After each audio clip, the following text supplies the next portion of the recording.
আসসালামু আলাইকুম। Hello everyone, কেমন আছেন সবাই? আশা করি আল্লাহর অশেষ রহমতে সবাই অনেক অনেক ভালো আছেন। চলে এলাম ডেইলি একটি নতুন ব্লগ নিয়ে। আশা করি আমার প্রিয় আপুরা একটি লাইক দিয়ে আমার ভিডিওটি কন্টিনিউ করবেন। তো এই যে সকাল সকাল উঠে প্রথম যুদ্ধ, ছেলেকে খাবার খাওয়াচ্ছিলাম। আর সে নিজে নিজেই খাবে, আর খাবার যেমন তেমন দুষ্টুমিটাই বেশি করে। যাই হোক, ছেলেকে খাবার খাইয়ে তারপর বাকি কাজগুলো করে নিব। তোমার সাথেই থাকুন, দেখতে থাকুন আজকের ভিডিওতে কি কি থাকছে। অবশ্যই আপনাদের কাছে ভালো লাগবে। যে সকল আপু ভাইয়ারা আমার চ্যানেলটিতে নতুন ভিজিট করতেছেন কিন্তু এখন আমার চ্যানেলটি সাবস্ক্রাইব করেননি, চাইলে কিন্তু সাবস্ক্রাইব করে আমার পাশে থাকতে পারেন। এবং যদি আপনারা চান আপনার পরিবারে আমি চলে যাই, তাহলে একটি মেসেজ রেখে যাবেন। তো আমি আপনাদের পরিবারে চলে যাব, এবং মেসেজটি কিন্তু কমিউনিটিতে দিয়ে দিবেন। ভিডিও নিচে কমেন্ট করবেন না বন্ধু হলাম, কারণ এটা ভিডিওর জন্য ভালো না। তো এরপর দুপুরে রান্নার জন্য চলে এলাম। এখানে জালি কুমড়া নিয়েছি, তো এটার অর্ধেকটা নিয়েছি। আর এখন একটা গ্রেটারের সাহায্যে এগুলো খুব ভালো করে কুচি কুচি করে নিব। আর জালি কুমড়াটা ভাজি খেতে কিন্তু বেশি ভালো লাগে তরকারির চাইতে, এই জন্য ভাজিটা করে নিচ্ছি। এবং ভাজিটা খেতেও মাশাআল্লাহ অনেক বেশি মজা হয়েছিল। তো আপনারাও চাইলে কিন্তু এভাবে জালি কুমড়া ভাজি খেতে পারেন। আবার অনেকে আছে গোল গোল করে চাক ভাজিও খেয়ে থাকে। তো আমি এভাবে গ্রেটারের সাহায্যে কুচি কুচি করে নিয়ে তারপর এটা আমি ভাজি করে নিব।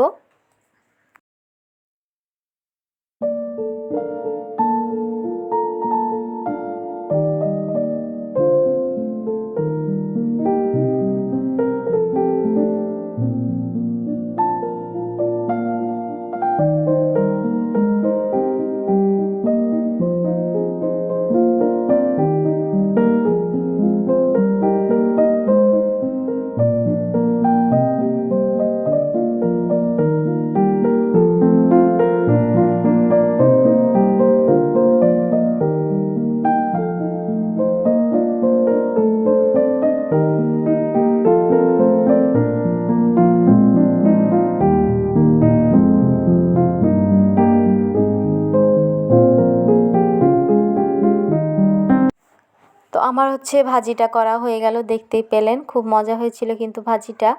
এরপর আমি মশলা বেটে নিচ্ছি, রান্না করব মুরগির মাংস।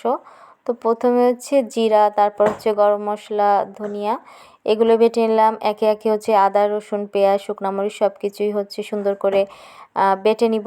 আর তারপর মুরগির মাংসটাও রান্না করে নিব। আর আপনাদের কাছে অনুরোধ, প্লিজ ভিডিওটা কেউ স্কিপ করে দেখবেন না, ফুল ভিডিওটা একটু ওয়াচ টাইম দেওয়ার চেষ্টা করবেন। আমি সবার ভিডিওতে ফুল ওয়াচ করি এবং খুব ছোট্ট একটি কমেন্ট করি। যখন একটু বড় কমেন্ট করি সেই তুলনায় দেখি যে আমার ভিডিওতে বেশি হয়, কিন্তু আমি যখন অন্যের ভিডিওতে ছোট্ট কমেন্ট করি তখন আমার ভিডিওতে ভিউজ ওয়াচ টাইম কম হয়। আসলে ছোট্ট কমেন্ট করলে তেমন কোনো কিছুই না, ভিডিওটা আমি ফুল ওয়াচ করেই দেখি। অনেক সময়ের ব্যস্ততার জন্য বড় করা হয় না এবং বসে থেকে ফুল ডিটেলস ভিডিও দেখা হয় না, কারণ আমরা সবাই ব্যস্ত, সবাই সংসার নিয়ে ব্যস্ত।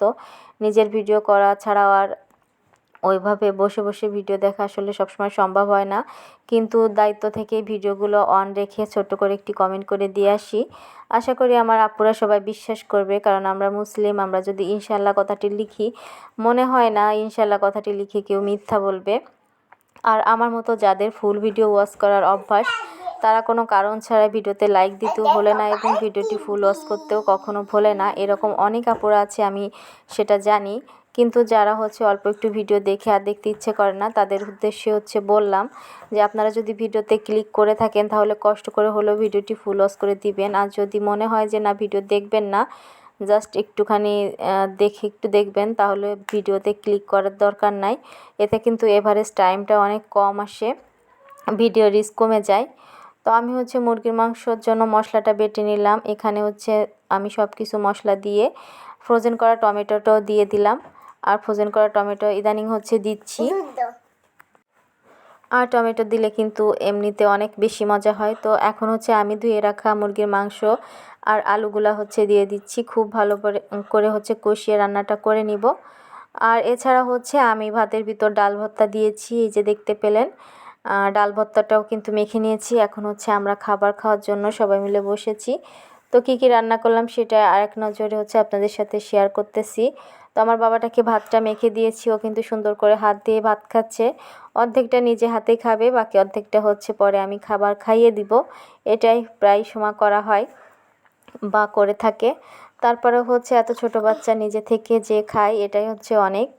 অনেক বড় বড় বাচ্চারাও কিন্তু মায়ের হাতে ছাড়া খেতে চায় না। সেক্ষেত্রে আমার বাবুটা আলহামদুলিল্লাহ নিজের হাতে খেতে পছন্দ করে। তো এই ভিডিওটা ছিল হচ্ছে গতকালকের। তো ছেলের বাবার অফিস থেকে হচ্ছে যে ডিম খিচুড়ি দিয়েছিল, তো সেটা হচ্ছে ফ্রিজে রেখে দিয়েছিলাম, সেটাই হচ্ছে সন্ধ্যার দিকে বের করতেছিলাম। আর এই খিচুড়িটা খেতে আমার অনেক মজা লাগে। এই হোটেলের যে খিচুড়িটা, এটা পোলাও চাউল দিয়ে করা হয়, এটা খুবই মজা। আমিও বাসায় মাঝে মাঝে করে থাকি। তো এরপর হচ্ছে সন্ধ্যার নাস্তায় আমি আর আমার ছেলে মিলে হচ্ছে সেই ডিম খিচুড়িটা খেয়ে নিচ্ছিলাম।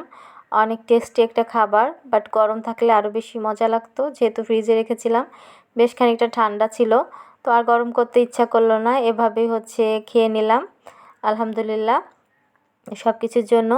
আর এরপর আপনাদের সাথে শেয়ার করব, আমি হচ্ছে গতদিন আপনাদের সাথে শেয়ার করেছিলাম কিছু কেলে নিয়ে এসেছিলাম, এবং সেই কেলে দিয়ে কি তৈরি করলাম সেটা আপনাদের সাথে শেয়ার করব।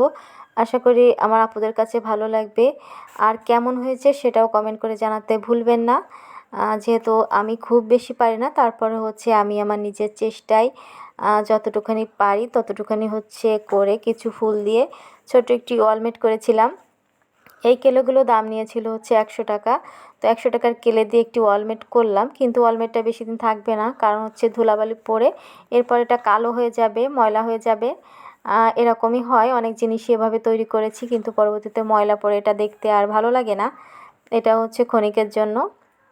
তো এই ফুলগুলো হচ্ছে আমি তৈরি করে নিলাম, দেখতে পাচ্ছেন বিভিন্ন কালারের অনেকগুলো ফুল তৈরি করেছি। আর এটা দিয়ে হচ্ছে এই যে ফাইনালি কিন্তু এই ওয়ালমার্টটা আমি তৈরি করেছি। আমার ছেলেটা নাম দিয়ে দিয়েছি, সিপাতে লিখে দিয়েছি। তো কেমন হয়েছে অবশ্যই কমেন্ট করে জানাবেন। আর যারা হচ্ছে ধৈর্য সহকারে এতক্ষণ পর্যন্ত আমার ভিডিওর সাথে ছিলেন, সবাইকে অসংখ্য অসংখ্য ধন্যবাদ জানিয়ে ভিডিওটি এখানেই শেষ করব। দেখা হবে আপনাদের সাথে নতুন কোনো ভিডিওর সাথে। সে পর্যন্ত আপনারা সকলেও অনেক অনেক ভালো থাকবেন, পরিবারের সদস্য সবার খেয়াল রাখবেন। আল্লাহ হাফিজ।